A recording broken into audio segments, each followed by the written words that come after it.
وعلیکم السلام ورحمۃ اللہ وبرکاتہ۔ حضرت مولانا، میں سب سے پہلے تو آپ کا بہت ممنون و مشکور ہوں کہ آپ نے بہت مسلسل مشغولیت کے باوجود میری اصلاح کے لیے یہ صوتی پیغام ارسال فرمایا۔ اللہ تعالیٰ آپ کے رتبے بلند فرمائے۔ میں صاف لفظوں میں اپنی غلطی کا اعتراف کرتا ہوں اور آپ سے دست بستہ معافی کا طالب ہوں۔ یقیناً مجھ سے یہ غلطی ہوئی کہ میں نے میڈیا کی روایت پر بھروسہ کر لیا۔ مجھے ایسا نہیں کرنا چاہیے تھا، اور عذر کے طور پر نہیں کہتا، برسبیل تذکرہ عرض کرتا ہوں کہ اگر ہمارے ملک کے اندر کی خبر ہوتی تو میرا عام معمول یہی ہے کہ میں پہلے اس کی تحقیق کرتا ہوں۔ وہاں تحقیق کا میرے پاس کوئی اور راستہ نہیں تھا، اور پھر بھی مجھے یہ نہیں کرنا چاہیے تھا جو میں نے کیا۔ میں اپنی معذرت کے لیے کوئی بہانہ، کوئی جواز، اپنے غلط کام کے لیے، اپنی غلطی کے لیے کوئی بہانہ، کوئی جواز تلاش نہیں کر رہا ہوں۔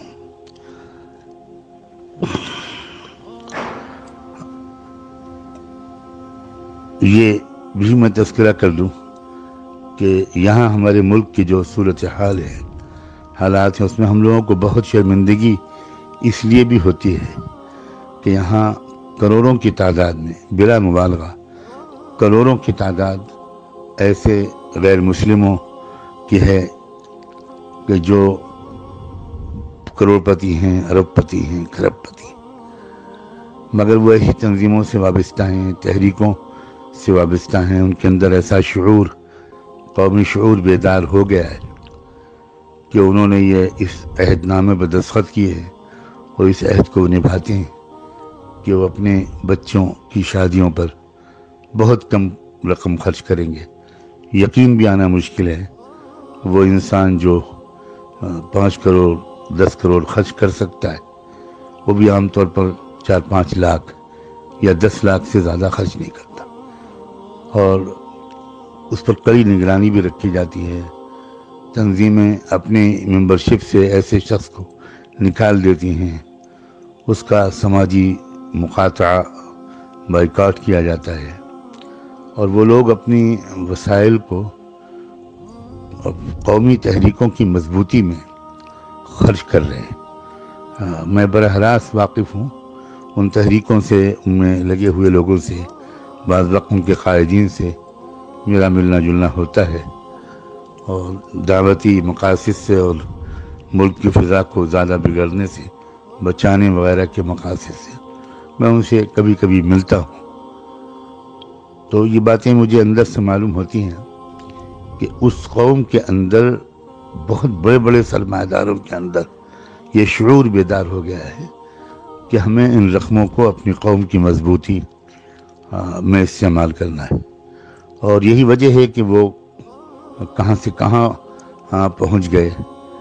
اور ہم مسلمانوں کا اس سلسلے میں جو حال ہے وہ ناقابل بیان ہے۔ ہمارے ہاں بھی یہی صورتحال ہے۔ ہمارے یہاں تو خیر اتنے سرمایہ دار ہوتے ہی نہیں، اور اگر وہ سرمایہ دار بہت ہوتے بھی ہیں تو ان کے اندر کوئی قومی شعور آیا ہو، اور وہ اپنے مال کے صرف کا رخ انہوں نے اجتماعی اور مجموعی فلاح و بہبود کے لیے استعمال کرنے کو ترجیح دی ہو، ایسے لوگ کوئی خال نظر آتے ہیں۔ اب میرا چونکہ رابطہ رہتا ہے، تو جب وہ خبر آئی تو مجھ پر یلغار ہوئی، اور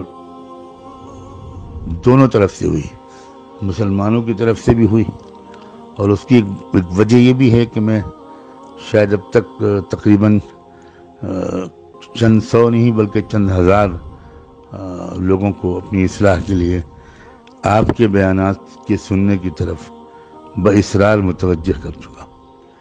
اکثر میں لوگوں کو متوجہ کرتا ہوں کہ وہ آپ کے بیانات کو پابندی سے سنیں، انشاءاللہ ان کی زندگی میں تبدیلی آئے گی۔